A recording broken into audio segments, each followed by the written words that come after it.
Hello दोस्तों, स्वागत है आपका जस्ट फोकस आईएएस में। मेरा नाम है ललित आनंद और हम लोग पढ़ रहे थे आधुनिक भारत का इतिहास, जिसमें जो हमारा टॉपिक था हमने स्टार्ट किया था टोटल वॉर, और आज उसकी थर्ड क्लास हम करने वाले हैं। ठीक है, यानी कि पहले दो पार्ट में हम बात कर चुके हैं, जिसमें हमने स्टार्टिंग से लेके मीन्स हमने मतलब प्लासी से पहले भी चीज़ें कुछ स्टार्ट की, प्लासी, बक्सर, फिर हम आ गए एंग्लो मराठा पे, फिर एंग्लो मैसूर की बात कर ली थी। आज हम सेकेंड एंग्लो मैसूर के बारे में बात करेंगे। ठीक है, अगर आपने पहले दो पार्ट नहीं देखे हैं तो वो चैनल पे हैं, आप जाके देख लीजिए उनको। ठीक है, तो आज हम बात करने वाले हैं सेकेंड एंग्लो मैसूर वॉर के बारे में, जिसकी जो टाइमिंग है आपको याद रखनी है 1780 to 84 है। क्लियर है बात। अब इसके यदि हम कारणों के बारे में चर्चा करें कि इस युद्ध के कारण क्या थे। ठीक है, तो देखो, जब हमने बात की थी, जब पहला एंग्लो मैसूर वॉर हुआ था, जब फर्स्ट एंग्लो मैसूर वॉर हुआ था, तो उसके में क्या था कि समाप्ति के बाद जो ट्रीटी थी, एक मद्रास की ट्रीटी हुई थी, मद्रास की संधि हुई थी, जिसके बारे में हमने बात की थी। ठीक है, इस संधि में यह था कि यदि एक दूसरे यानी कि दोनों में से किसी भी एक राज्य पर, चाहे अंग्रेज हो चाहे मैसूर हो, इन दोनों में से किसी एक पर यदि कोई बाहरी आक्रमण होता है तो दोनों शक्तियां जो हैं यानी कि मैसूर भी और अंग्रेज भी एक दूसरे की मदद करेंगे। ठीक है, लेकिन होता क्या है, 1771 में जो मराठे हैं वो मैसूर पर अटैक करते हैं। ठीक है, तो अकॉर्डिंग टू ये जो मद्रास ट्रीटी थी, मद्रास संधि के अनुसार अंग्रेजों को मदद करनी चाहिए थी मैसूर की। ठीक है, क्योंकि मराठों ने अटैक किया है, लेकिन ब्रिटिश जो हैं वो मदद नहीं करते हैं, यानी कि मद्रास की संधि का पालन करने से मना कर देते हैं अंग्रेज। ठीक है, तो हैदर अली को वो समर्थन नहीं देते हैं, तो सीधी सी बात है, इसका परिणाम किस रूप में आएगा? इसका परिणाम आएगा कि हैदर अली इसको ये कंसीडर करेगा कि अंग्रेजों ने मद्रास ट्रीटी को उसको वायलेट किया है। ठीक है, और यहां से लड़ाई झगड़ा जो है, दोनों के बीच जो टेंशन है वो इंक्रीज हो जाएगी, जो एनिमिटी है वो इंक्रीज हो जाएगी। क्लियर है मेरा पॉइंट? तो हैदर अली के जो राज्य क्षेत्र होते हैं वो मराठे जब उसकी पिटाई कर देते हैं मैसूर के, तो मराठे उसके कुछ क्षेत्र ले लेते हैं। ठीक है, और मराठों को क्या है कि मराठों को 36 लाख रुपए की राशि भी देनी पड़ती है, और ये एक तरीके से आप ये कह सकते हैं कि ये एक वार्षिक अनुदान है, और इस वार्षिक अनुदान को देकर मैसूर जो है अपने लिए शांति खरीदता है, पीस खरीदता है। ठीक है, तो इससे क्या होगा? इससे यह होगा कि भाई मैसूर गुस्सा होगा, हैदर अली गुस्सा होगा, क्योंकि मद्रास की संधि का वायलेशन हो गया, उल्लंघन हो गया है, तो अंग्रेजों के साथ में उसको गुस्सा आएगा, अंग्रेजों पे वो नाराज होगा। बात क्लियर होगी? तो अंग्रेजों से नफरत करना शुरू कर देगा, और यहीं में एक घटनाक्रम ये हो जाता है कि हैदर अली जो है वो थोड़ा सा फ्रांसीसियों की तरफ झुकने लगता है। तो होता क्या है कि जब हैदर अली का प्रभुत्व वाला क्षेत्र है, ठीक है, मैसूर का, उसमें क्या होता है, फ्रांसीसी बस्ती है माहे। क्लियर है बात? क्लियर। अब यहां पर क्या हुआ, अंग्रेज जो है वो हमला कर देते हैं। ठीक है, तो अब इसको जो हैदर है, हैदर समझेगा कि ये एक तरीके से इंसल्ट कंसीडर करेगा कि भाई हमारे पोसेशन वाले क्षेत्र में, जो कि मेरा क्षेत्र है, मेरे क्षेत्र में घुस के वो फ्रांसीसी बस्ती पे उन्होंने अटैक कर दिया।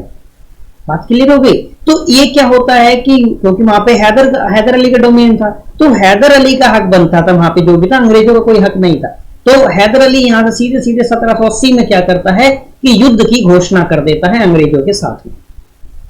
बात क्लियर है? यानी कि 1780 में अंग्रेजी कंपनी के साथ युद्ध की घोषणा हो जाती है। अब हम इस युद्ध के घटनाक्रम के बारे में बात कर लेते हैं, कोर्स ऑफ द वॉर के बारे में बात कर लेते हैं।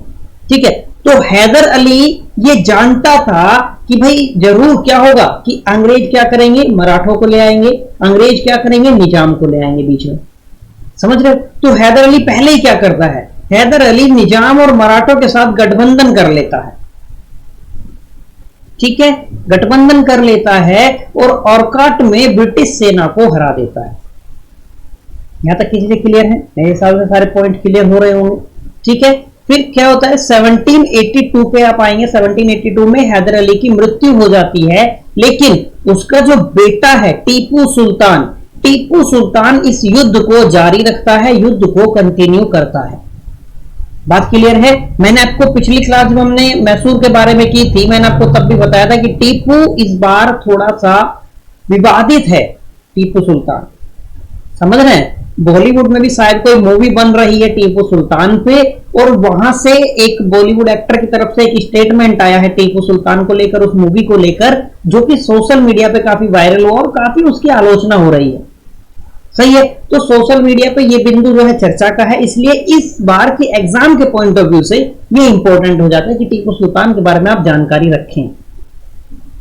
क्लियर है? अब आइए आगे बात करते हैं। थर्ड पॉइंट इसमें यह है कि सर आयरकूट जो हैं वो मंगलोर की संधि के साथ इस युद्ध को समाप्त करते हैं, लेकिन ये याद रखना है कि ये युद्ध जो है अनिर्णायक युद्ध है एक तरीके से। बात क्लियर है? ये युद्ध जो है एक तरीके से अनिर्णायक युद्ध के रूप में रहा, लेकिन मंगलोर की संधि से ये समाप्त हुआ है। ठीक है, फिर भी हम युद्ध के परिणाम पे बात करते हैं। ठीक है, तो एक तो ये डेट याद रखनी है आपको कि मंगलोर की जो संधि है वो 11 मार्च 1784 को हुई है, और इस संधि के अनुसार क्या हुआ कि दोनों पार्टी जो है, कि अंग्रेज भी और मैसूर भी, ये दोनों क्या करते हैं, एक दूसरे के कब्जे वाले जो क्षेत्र हैं उनको वापस करने को सहमत हो जाते हैं, और एक दूसरे के जो इन्होंने जो बंदी बनाए हैं, जो लोग जो कैदी हैं, उन दोनों को, एक दूसरे के कैदियों को भी वापस छोड़ने के लिए तैयार हो जाते हैं। समझ पाए आप इतनी मेरी बात? चलिए अब हम बात करेंगे थर्ड एंग्लो मैसूर वॉर के बारे में। ठीक है, time period you need to remember that is 1790 to 92। बात क्लियर? अब यहां से हम बात करते हैं पहले कि कॉज ऑफ द वॉर क्या थे, जो युद्ध के कारण क्या थे। ठीक है, अब अंग्रेज क्या करेंगे, अंग्रेजों को मैसूर से बदला लेना है।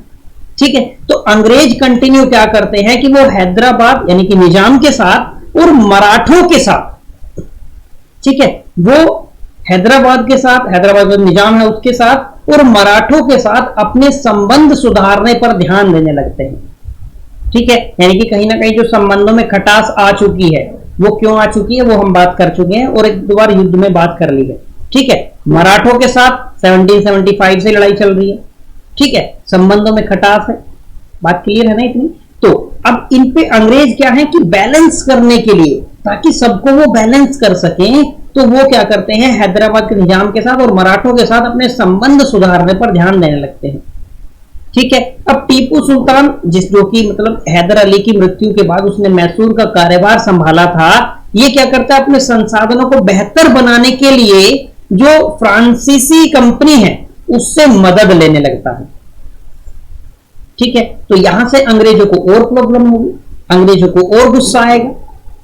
बात क्लियर है? अब टीपू क्या करता है, मंगलोर की संधि के अनुसार जो सेकंड आंग्ल मैसूर युद्ध था उसमें यह बात हुई थी कि भाई बंदियों को रिहा कर दिया जाएगा। ठीक है, तो टीपू क्या करता है, वो जो अंग्रेजी कैदी थे उनको रिहा करने से मना कर देता है। ठीक है, वो कह देता है कि भाई मैं ये कैदी जो है आपके उनको रिहा नहीं करूंगा। क्लियर है? आगे बात करते हैं कोर्स ऑफ द वार, घटनाक्रम जो था युद्ध का उस पर। तो टीपू क्या करता है, 1789 में 1789 में त्रावणकोर के साथ युद्ध की घोषणा कर देता है। ठीक है, अब देखिए त्रावणकोर जो है वो शुरुआत से क्या है, अंग्रेजों का एक मित्र राज्य है, मित्र क्षेत्र है। ठीक है, वो फ्रेंडली स्टेट है अंग्रेजों का, ब्रिटिश का, तो ब्रिटिश को प्रॉब्लम होगी। समझ पा रहे हैं आप? और टीपू भी इस बात को जानता था कि यदि वो त्रावणकोर के राजा के साथ में युद्ध की घोषणा करता है तो जरूर अंग्रेज उसके समर्थन में आएंगे और युद्ध शुरू होगा। ठीक है, तो ऐसा ही होता है। और 1790 में बंगाल के जो गवर्नर जनरल हैं, कौन होंगे उस समय, आपको याद आना चाहिए, लॉर्ड कॉर्नवालिस। ठीक है, कॉर्नवालिस क्या करते हैं, टीपू के साथ युद्ध की घोषणा कर देते हैं। ठीक है, और टीपू की जो पहली स्टेज आती है, युद्ध का जो पहला चरण होता है, उस चरण में उसकी हार हो जाती है और टीपू की सेना को पीछे हटना पड़ता है। ठीक है, बाद में जो अंग्रेजी सेना है वो टीपू की जो राजधानी है श्रीरंगपत्तनम उसकी ओर बढ़ जाती है और टीपू को कहीं ना कहीं कॉम्प्रोमाइज करना पड़ जाता है, मोलभाव करना पड़ जाता है शांति के लिए। ठीक है, कि भाई शांति आ जाए, लड़ाई बड़ाई ना रहे, इसके लिए। समझ गए? यानी कि टीपू बैकफुट पे आ जाता है। बात क्लियर? अब हम बात करते हैं इस रिजल्ट की कि इस युद्ध का परिणाम क्या रहा। तो 1792 में जो श्रीरंगपत्तनम की जो संधि है, ये आपको याद रखने, क्योंकि मैचिंग में ये क्वेश्चन आता है। ठीक है, 1792 में श्रीरंगपत्तनम की संधि होती है, उसके साथ में युद्ध समाप्त हो जाता है। इस संधि के अनुसार कुछ चीजें तय होती है, जैसे टीपू अपने राज्य का आधा हिस्सा अंग्रेजों को दे देगा। ठीक है, अब इसमें क्या क्या शामिल है, जैसे इसमें मालाबार है, डिंडीगुल है, कुर्ग है, बारामहल है, ये सब जो क्षेत्र है ये उसमें शामिल थे। ठीक है, अब टीपू को वार कंपनसेशन भी देना पड़ता है, युद्ध क्षतिपूर्ति भी देनी पड़ती है, जो कि थी 3 करोड़। ठीक है, और जब तक टीपू अपना ये वार कंपनसेशन नहीं दे देता है तब तक उसको अपने दोनों बेटे जो हैं वो उसको अपने 2 बेटे अंग्रेजों के पास जमानत के रूप में छोड़ने पड़ते हैं। समझ गए आप? यानी कि एक तरीके से काफी इंसल्टिंग है ये श्रीरंगपट्टनम की संधि। ठीक है, अब ये जो अपमानजनक संधि है, सीधी सी बात है, इस संधि में ही चौथे आंग्ल मैसूर युद्ध के बीज निहित हैं। समझ गए आप मेरी बात को? क्योंकि इतनी अपमानजनक संधि कोई ज्यादा दिन तक एक स्वाभिमानी राजा नवाब जो है वो शासक जो है नहीं सह पाएगा। बात क्लियर है? तो चौथे आंग्ल मैसूर युद्ध पे जब हम आते हैं तो 1799 इसका टाइम पीरियड है, that you need to remember it. Clear? तो बात करते हैं युद्ध के कारणों के बारे में। तो जो श्रीरंगपट्टनम की संधि थी वही संधि इस चौथे युद्ध का कारण बनी। आप ये भी कह सकते हैं कि श्रीरंगपट्टनम की जो संधि थी वो मैसूर और अंग्रेजी कंपनी के बीच में शांति लाने में फेल हो गई, विफल हो गई। ठीक है, फिर ऊपर से जब लॉर्ड वेलिजली आते हैं, वेलिजली क्या कहते हैं, एक सहायक संधि जो सब्सिडियरी अलायंस ट्रीटी होती थी एक तरीके से, उसका प्रस्ताव भेजते हैं मैसूर के पास, टीपू के पास। टीपू सहायक संधि को स्वीकार करने से भी मना कर देता है। ठीक है, और टीपू क्या करता है, धीरे धीरे फ्रांसीसी कंपनी जो है उनके साथ गठबंधन करने लगता है। तो इससे क्या होता है, ब्रिटिश को लगता है कि ये एक थ्रेट है, ब्रिटिश इसको खतरे के रूप में कंसीडर करती है। बात क्लियर हो रही है ना इतनी? तो इसी तरीके से आगे हम बात करते हैं इसकी युद्ध के घटनाक्रम के बारे में। ठीक है, अब देखिए, जब इस युद्ध का घटनाक्रम पे हम आते हैं तो हम देखते हैं कि जो मैसूर है, मैसूर पे चारों तरफ से हमला किया जाता है। ठीक है, उत्तर से आ जाते हैं मराठे और निजाम, है ना। अब अंग्रेज भी हैं, मराठे भी हैं, निजाम भी है। क्यों? क्योंकि अंग्रेजों ने अपने संबंध जो है निजाम के साथ सुधार लिए हैं, मराठों के साथ सुधार लिए हैं। सबको कुछ ना कुछ लोभ अंग्रेजों की तरफ से दिया गया है। Getting my point? तो अंग्रेजों ने लास्टली क्या होता है कि एक निर्णायक लड़ाई में वो जीत लेते हैं मैसूर को। यानी कि 1799 में क्या होता है, श्रीरंगपट्टनम में एक लड़ाई होती है और एक निर्णायक जीत हासिल कर लेते हैं और टीपू जो है अपने क्षेत्रों की रक्षा करते हुए टीपू मर जाता है। ठीक है, टीपू की मृत्यु हो जाती है अपने क्षेत्रों की रक्षा करते हुए। यहां तक की चीजें क्लियर है। अब हम इस युद्ध के परिणाम के बारे में बात करेंगे, रिजल्ट के बारे में बात करेंगे। तो टीपू के जो प्रदेश हैं उनको हैदराबाद का जो निजाम है उसके बीच में और अंग्रेजों के बीच में बांट लिया जाता है। ठीक है भाई, निजाम को देखिए, मैंने बताया आपको कि सभी को कुछ ना कुछ अपना अपना लोभ है।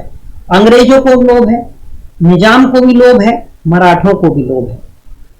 ठीक है, तो निजाम को क्या मिल गया, क्षेत्र मिल गए, मराठों को पैसे मिलने की बात होती है। ठीक है, और फिर इन्हीं पैसों को लेके कहीं ना कहीं जब जो जितना मिलना चाहिए, जितना प्रोमिस था उतना नहीं मिलता है, तो आगे जाके फिर अंग्रेजों के और मराठों के बीच में लड़ाई भी होती है। समझ पा रहे हैं आप मेरी बात को? चलिए आगे देखेंगे कि श्रीरंगपट्टनम और मैसूर के आसपास का जो क्षेत्र था उस पे ये लोग क्या करते हैं कि जो वाडियार डायनेस्टी थी, वाडियार राजवंश जो था उसको बहाल कर देते हैं, जो मतलब हैदर अली से पहले के जो शासक थे। ठीक है, और मैसूर ने जो ब्रिटिश के साथ में सहायक संधि को स्वीकार कर लिया और एक ब्रिटिश रेजिडेंट जो था वो मैसूर कोर्ट में, मैसूर के दरबार में रखा गया। ठीक है, आपको एक बात ये भी याद रखनी है कि 1947 तक मतलब मैसूर साम्राज्य जो था सीधे सीधे 1947 तक आप आ जाइए कि वो डायरेक्टली कभी भी ब्रिटिश के अधीन नहीं रहा, है ना। और लास्टली 1947 जब आता है तो वो भारतीय संघ में शामिल होने का फैसला कर लेता है। बात क्लियर हो गई? यहां तक की चीजें, सहायक संधि स्वीकार करा ली जाती है, ब्रिटिश रेजिडेंट वहां पे एक बैठा दिया जाता है। उम्मीद करता हूं सारी बातें क्लियर होंगी। तो अब अभी हमने क्या देख लिया, second Anglo Mysore war, third Anglo Mysore war, fourth Anglo Mysore war हमने बात कर ली। ठीक है, यानी कि हमने जो एंग्लो मैसूर वॉर थे चारों, उनके बारे में बात कर ली है। अब हम आते हैं सेकेंड आंग्ल मराठा युद्ध जो कि 1803 से 1805 का है। ठीक है, इतनी बात क्लियर होगी। वहां पे हमने देखा था कि 1775 से 1782 तक फर्स्ट एंग्लो मराठा वार होता है, जिसमें जब सालबाई की ट्रीटी हो जाती है तो उसमें ये हो जाता है कि अब हम 20 सालों तक शांति स्थापित करके रखेंगे।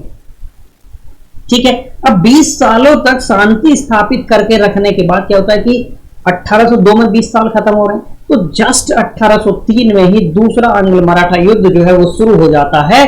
और क्यों होता है शुरू, क्यों होता है? क्योंकि ब्रिटिश को मराठों से भी खतरा होने लगता है। समझ पा रहे हैं? चलिए, तो पहले इसकी पृष्ठभूमि और घटनाक्रम के बारे में ही बात करते हैं। 1799 में हमने अभी देखा कि टीपू सुल्तान का जो मैसूर है उस पर अंग्रेजों ने कब्जा कर लिया है।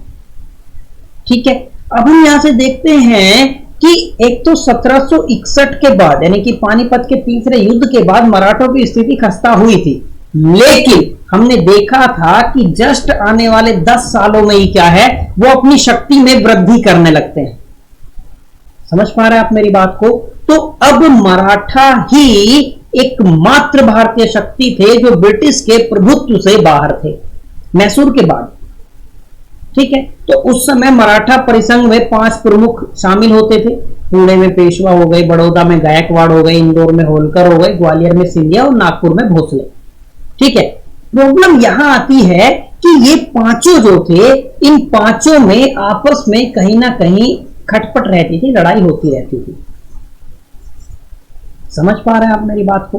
तो माधवराव सेकंड जो थे, जिनके बारे में हमने जब बात की थी पानीपत के तीसरे युद्ध में, है ना, उसकी समाप्ति के बाद हमने उनके बारे में बात की थी। तो माधवराव सेकंड जो थे, उनकी मृत्यु के बाद जो बाजीराव सेकंड है, जो रघुनाथ राव के बेटे हैं, उनको पेशवा के रूप में स्थापित किया गया था। ठीक है, अब रघुनाथ राव कौन है? चाचा जान, हमने इनके बारे में बात कर ली थी, है ना, पहले युद्ध में हमने इनके बारे में बात कर ली। तो 1802 में पूना की लड़ाई होती है, और पूना की लड़ाई में इंदौर के जो होलकर के प्रमुख है यशवंतराव होलकर, उन्होंने पेशवा और सिंधिया इन दोनों को हरा दिया।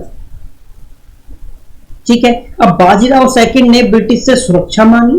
देखिए, फिर से ब्रिटिश के पास चले गए और ब्रिटिश से सुरक्षा मांगी और उनके साथ बसीन की संधि पर हस्ताक्षर कर दिए।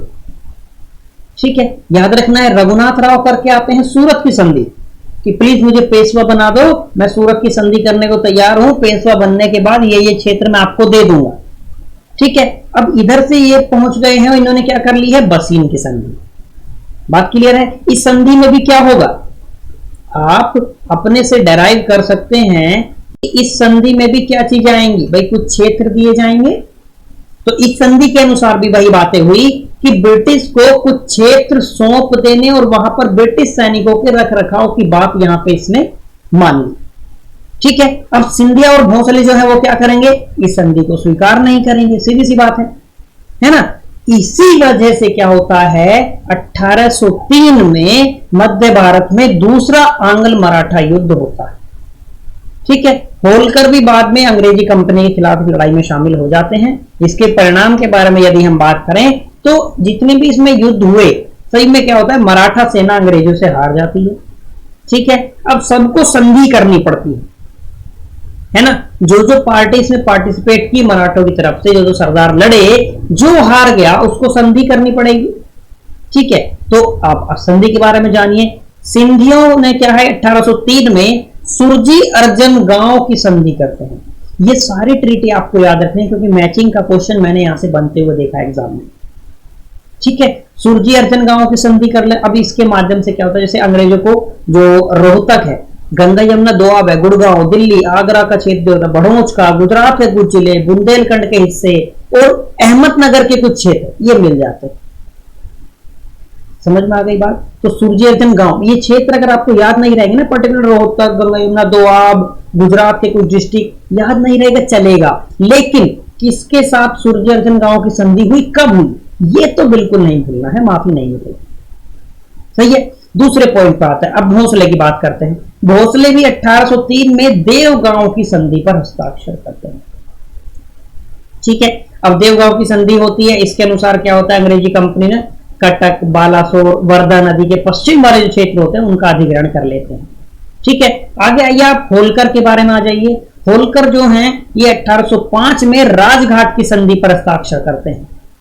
ठीक है, अब अंग्रेजों को टोंक, बूंदी, रामपुरा ये सब देना पड़ जाता है। यानी कि हम आप ये कह सकते हैं कि इस युद्ध के परिणाम स्वरूप मध्य भारत के एक बड़े हिस्से जो थे वो ब्रिटिश के नियंत्रण में आ जाते हैं। ठीक है, मध्य भारत के बड़े क्षेत्र पर ब्रिटिश का नियंत्रण स्थापित हो जाता है। ठीक है, यहां तक की चीजें क्लियर हो गई। 1805 तक पहुंच गए। 1805 के बाद जो अगला युद्ध आता है वो आंग्ल नेपाल युद्ध आता है। ठीक है, 1814 से 15 के बीच में ये होता है। ये आपको याद रखना है, एकमात्र युद्ध है तो इसके बारे में आपको अच्छे से पता होना चाहिए। और जो संगोली की ट्रीटी है वो भी आपको पता होना चाहिए। अभी अगर आप न्यूज़पेपर पढ़ रहे होंगे तो आपने देखा होगा पिछले 2-3 दिन से लगातार नेपाल चर्चा में, हमारे न्यूज़पेपर में नेपाल लगातार चर्चा में बना हुआ है। उसके साथ हमारा कुछ क्षेत्र विवाद चल रहा है। समझ गए आप मेरी बात को? जैसे आज ही के न्यूज़पेपर में क्या है कि आज 25 मई है। आज के न्यूज़पेपर में क्या है कि कुछ दिया हुआ है कि उसने नए मैप के जो बना के और वो अपने यहाँ पे पब्लिश करा लिए नेपाल में। ठीक है, तो थोड़ा सा झगड़ा चल रहा है। तो इतिहास में भी नेपाल के बारे में आप जान के रखिए कि ब्रिटिश के टाइम में जब अंग्रेजों का नेपालियों का जो युद्ध हुआ था उसके बारे में आप जान के रखिए, कब हुआ था, समय क्या था, कौन सी संधि हुई थी, वो सब आप जान के रखिए। क्योंकि संदर्भ के लिए वो क्वेश्चन, मतलब क्वेश्चन के लिए संदर्भ कहीं से भी उठा सकता है। ठीक है, तो नेपाल और ब्रिटिश भारत के बीच सीमा विवाद जो था वो 1801 के बाद तेज हो जाता है। ठीक है, और 1814 से 16 तक के आंग्ल नेपाल युद्ध का कारण बनता है और गोरखाओं को ब्रिटिश के प्रभाव में ले आता है। आप सीधे ये कह सकते हैं। ठीक है, अब इस युद्ध में मेनली क्या होता है कि जो नेपाली थे उनकी पिटाई हो जाती है। ठीक है, यानी कि वो पराजित होते हैं। अब गोरखा जो थे ब्रिटिश के प्रभाव में आ जाते हैं। अब हम इसकी संधि के बारे में बात करते हैं। ये संधि एक्चुअल में इंपॉर्टेंट है और यहां से इसका डेट इंपॉर्टेंट होती है, वो एग्जाम में पूछा गया है। ठीक है, तो संगोली की संधि पे हम बात करते हैं। संगोली की संधि आपको कहीं पे सेगोली लिखा मिलेगा या आपको सेगक्ली भी लिखा मिल सकता है। ठीक है, यानी कि आपको ये भी याद रखना है कि सेगोली मिल जाए, सेगक्ली मिल जाए या सगोली मिल जाए। ठीक है, ये ट्रीटी जो थी 2 दिसंबर 1815 को संपन्न होती है और जो कि ब्रिटिश ईस्ट इंडिया कंपनी और नेपाल के बीच इसकी पुष्टि की जाती है। ठीक है, अब यहाँ पे 2 बातें हैं, 2 डेट आपको याद रखनी है। एक, कब इस पे हस्ताक्षर होते हैं, तो हस्ताक्षर कब हुए? 2 दिसंबर 1815। ठीक है, इसकी पुष्टि कब की जाती है? तो इसकी पुष्टि की जाती है 4 मार्च 1816 को। Getting my point? जो इस युग के दौरान एक तरीके से आप कह सकते हैं कि राज्य बन गया था और इस संधि ने आंग्ल नेपाल युद्ध जो था 1814 से 16 के बीच उसको खत्म किया। यानी कि जो हिमालयन राज्य थे उन पर ब्रिटिश के आक्रमण का जो खतरा था उसका भी अंत कर दिया। समझ गए? संधि होने का मतलब यही है कि अब हम आगे जो है वो लड़ाई झगड़ा नहीं करेंगे। इतनी बातें क्लियर है मेरी? अब हम आगे आते हैं। उसमें संगोली की ट्रीटी आप याद रखिए कब हुई थी और आंग्ल नेपाल युद्ध जो था उसकी डेट आपको याद रखनी है। That's it. ठीक है, मेनली लड़ाई जो होती है ना, असल में अगर थोड़ा सा और बताऊं कि भाई क्यों लड़ाई हो जाती है 1801 के बाद, क्यों ऐसा होता यह है कि जो नेपाल था, ठीक है, वो क्या कर रहे थे कि ये जो बॉर्डर वाला रीजन था ना, यहाँ पे ब्रिटिशर्स के लिए प्रशासनिक समस्याएं पैदा कर रहे थे। मतलब होता था जब ब्रिटिश का सामान जा रहा होता था तो वो उनका सामान लूट लेते थे। जो ब्रिटिश भारतीय सैनिक थे उनके साथ में लड़ाई झगड़ा होता था, मारपीट हो जाती थी और उनका जो सामान होता था वो भी लूट लिया जाता था नेपालियों के द्वारा। ठीक है, तो ब्रिटिश के लिए प्रशासनिक समस्याएं पैदा की, लॉ एंड ऑर्डर मेंटेन करना मुश्किल हो रहा था, इसलिए ब्रिटिश ने एक्शन लिया। ठीक है, अब हम आते हैं थर्ड एंग्लो मराठा वार। याद रखना है लास्ट यानी कि तीसरा और अंतिम आंग्ल मराठा युद्ध है जो 1817 से 18 का है। ठीक है, अब इसका बैकग्राउंड और जो कोर्स है यानी कि पृष्ठभूमि घटनाक्रम है उसके बारे में जान लेते हैं। तो सेकेंड आंग्ल मराठा युद्ध के बाद मराठों ने क्या किया कि एक लास्ट एफर्ट किया, लास्ट अटेम्प्ट लिया, आखिरी प्रयास किया अपनी प्रतिष्ठा, अपनी प्रेस्टीज के पुनर्निर्माण के लिए, उसके आप ये कह सकते हैं रिबिल्ड करने के लिए, उसके रिस्टोरेशन के लिए।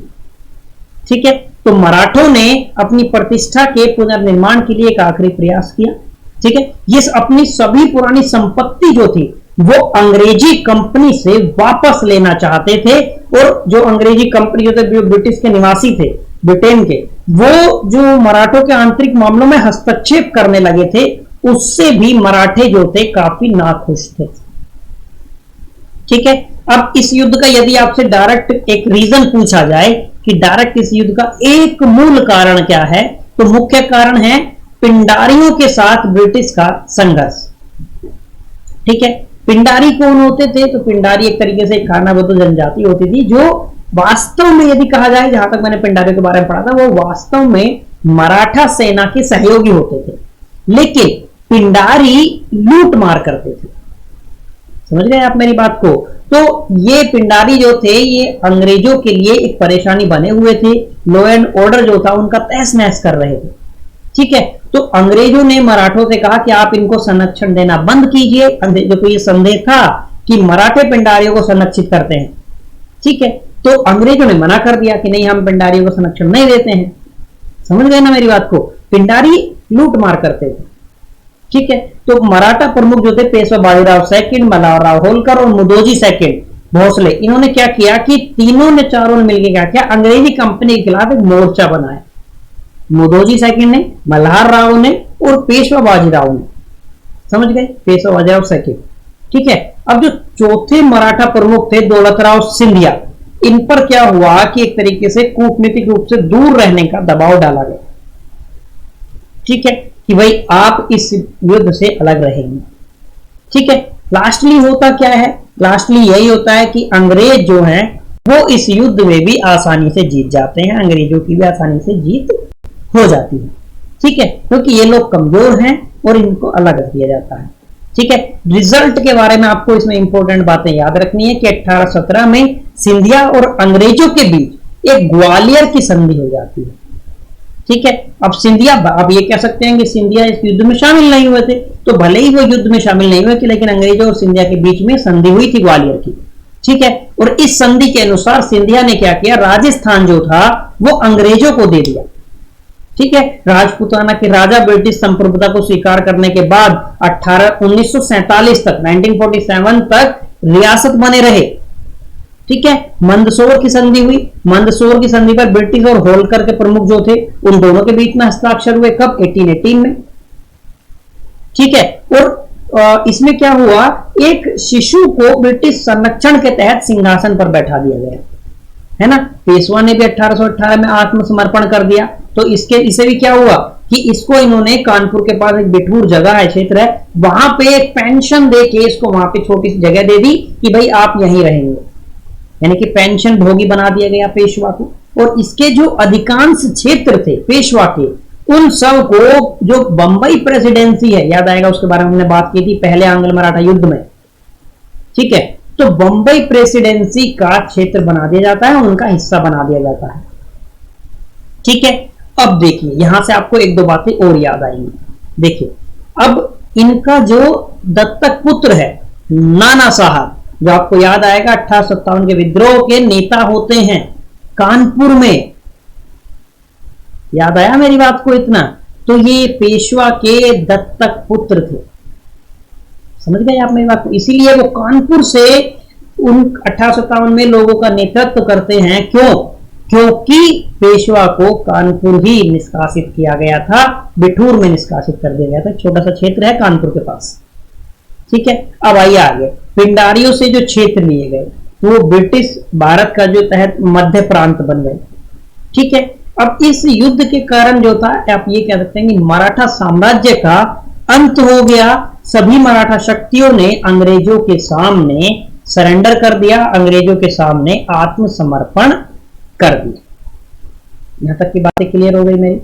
ठीक है, अब देखिए, छत्रपति शिवाजी का एक वंशज को सतारा में मराठा संघ के औपचारिक प्रमुख के रूप में रखा गया।